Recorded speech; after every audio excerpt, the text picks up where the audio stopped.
अस्सलाम वालेकुम दोस्तों, मैं हूं मोहम्मद रज़ा और आप देख रहे हैं RM टेक इन्फो। दोस्तों, आज की इस वीडियो में मैं आपको बताऊंगा कि आप अपने जो घर में ऑफिस में वाईफाई डिवाइस है उसका पासवर्ड और नाम किस तरह तब्दील कर सकते हैं। तो चलते हैं आज की वीडियो की तरफ।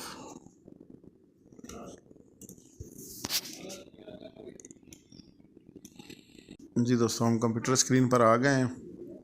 आपने अपने मोबाइल या पीसी से जो है ना गूगल क्रोम को ऑन कर लेना है। यहाँ पे आपने आईपी टाइप करना है 192.168.100.1। कुछ डिवाइसेस का ये आईपी होता है, कुछ का 192.168.0.1 भी होता है। इसके अलावा 192.168.10.1 भी होता है। और इस टाइम मेरे पास जो डिवाइस है उसका जो है आईपी है 192.168.1.1। तो मैं ये लगा के इंटर करता हूँ। यहाँ पे ये यूज़र नेम और जो है पासवर्ड मांगेगा। तो आपने भी वो यूज़र नेम पासवर्ड मैक्सिमम जो है वो डिवाइसेस का वो एडमन ही होता है।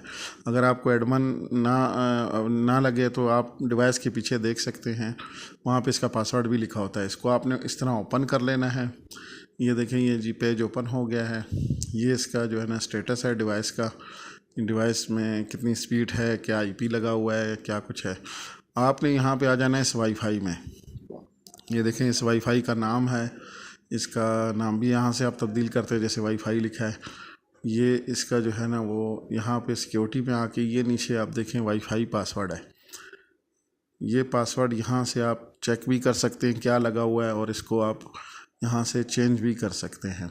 ये देखें, ये चेक करने के लिए यहाँ पे लिखा हुआ है, ये चेक हो गया, शो पासवर्ड हो गया। और ये जो मैं क्लिक कर रहा हूँ यहाँ पे आपने नया पासवर्ड डाल के नीचे अप्लाई कर लेना है, तो ये पासवर्ड आपका चेंज हो जाएगा। उसके अलावा इसमें एक और सेटिंग है, मैक एड्रेस। मैक एड्रेस क्या चीज़ है? मैक एड्रेस ऐसा है कि आप अगर चाहते हैं कि आपके वाईफाई कोई दूसरा बंदा यूज़ ना करे, तो ये आप मोबाइल के अंदर मैक एड्रेस निकाल के यहाँ पे ऐड कर लेंगे, और ये मैक एड्रेस यहाँ पे इसको अलाउ कर देंगे। इन डिवाइसेस के अलावा आपकी कोई भी और मोबाइल कनेक्ट नहीं होगा, चाहे वाईफाई का पासवर्ड उसको मालूम हो तब भी वो नहीं। वीडियो अच्छी लगी हो तो वीडियो को लाइक करें और दोस्तों के साथ शेयर भी करें। और अगर आप चैनल पर नए हैं, चैनल अगर आपने सब्सक्राइब नहीं किया तो चैनल को भी सब्सक्राइब करें, ताकि आपको अच्छी अच्छी वीडियोस चैनल पे मिल सके।